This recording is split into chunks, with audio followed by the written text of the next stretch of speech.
Welcome back to the race for the White House. We're going to get back to David Gregory in just a few minutes. The McCain campaign is sharpening its attacks as the financial crisis continues to dominate the news. And Obama continues to lead in the polls. Today, the McCain campaign is up with this ad linking him to Bill Ayers once again. Obama's blind ambition. When convenient, he worked with terrorist Bill Ayers. When discovered, he lied.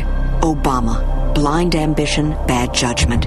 Congressional liberals fought for risky subprime loans. Congressional liberals fought against more regulation. Then the housing market collapsed, costing you billions. In crisis, we need leadership, not bad judgment. Okay, here with me to go inside the war room, the McCain war room, Chuck Todd, NBC News political director, Bob Shrum, Democratic strategist, and still with us, Pat Buchanan, MSNBC political analyst. Chuck, Barack Obama on Michael Smerconish's radio show responded today to these attacks by McCain. Take a listen. All right, this is what he talked about on Smerconish. He basically said if John McCain is going to be making this a centerpiece of his campaign, he just doesn't get it. Chuck Todd, here's the deal. If it is going to be something that works, I could see why John McCain would make it a centerpiece of the campaign. But my question to you, does it appear to be working? Here is actually, first let's listen to Barack Obama on Smerconish.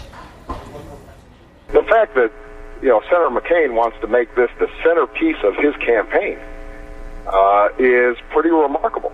I mean, we are going through an enormous challenge right now. And Senator McCain surely doesn't believe that I endorse any of the actions that he's taken. The central thing that people need to know is this guy is not part of my inner circle. He doesn't advise my campaign. He's not going to advise me as president. This is a red herring. Chuck, any indication this is working, especially in the middle of this economic crisis?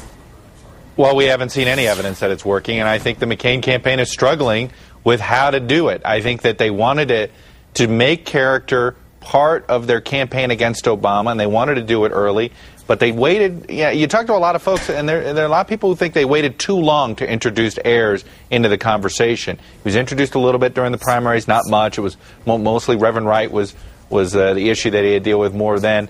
There was a time in July and August when they were doing that celebrity stuff and the whole Britney Spears, Paris Hilton thing that I think in hindsight they sit there and say, okay, they should have made more of his associations then rather than trying to create the empty-suited Democratic nominee, which is what they were trying to do. This goes to this whole problem that the McCain campaign has had. They've been a series of tactics with not the broad strategy of exactly how they were going to go after another Obama. Tactic, Pat Buchanan, is going after Barack Obama pertaining to voter fraud. Here's John McCain on the campaign trail talking about that. My friends, you've seen the allegations, the multiple registrations under the same name, the more registered voters than the population. You've seen these are serious allegations, my friends, and they must be investigated, and they must be investigated immediately, and they must be stopped. Pat, what's he doing, and does this go beyond the base? What he's doing, I think Chuck is exactly right on this. Look, Barack Obama was very comfortable with an Afro-racist character who hates America, despises America. Reverend Wright with this unrepentant bomber, wine and cheese parties there, and this crook Rezko who helped him get his house. Now, these are all his associates. He was comfortable with them. But if you're going to make the case that Barack Obama's character is deeply questionable, you do it long ago. You don't suddenly bring these things up and introduce them in the middle of a financial collapse and economic crisis. It looks opportunistic. It looks belated. People say, why now? So I think that is why it has not been ineffective, and it may very well be too late. And I agree with Chuck again. It reflects a certain schizophrenia in the McCain camp. John McCain told them, North Carolina, they're going after Reverend Wright. And McCain said, don't do that. That's off limits. And so now he's going to go back and do what he said, told others they shouldn't do. I'm just glad. It's tough on credibility. I'm just glad you didn't use the word erratic. A little tired of that word, Pat. Let me bring Bob into this. Bob, I want to show you John McCain on the campaign trail today discussing whether or not voters should fear voting for Barack Obama. Listen to what he said. He is a decent person and a person that you do not have to be scared as President of the United States. Okay, Bob Shrum, explain that one to me. What's either his conscience is bothering him, or they got back some polling data saying this isn't working. I mean, the way Pat talked about this a minute ago had that same kind of McCarthyite quality as the ad that we heard from McCain, which said he worked with terrorist William Ayers when it was convenient, giving the impression that somehow or other he worked with him on terrorism. Look, the more serious things have gotten in this country with the economy, the more frivolous the McCain campaign has gotten. And Ayers and Acorn and Obama's middle name are not going to take this campaign in a different direction.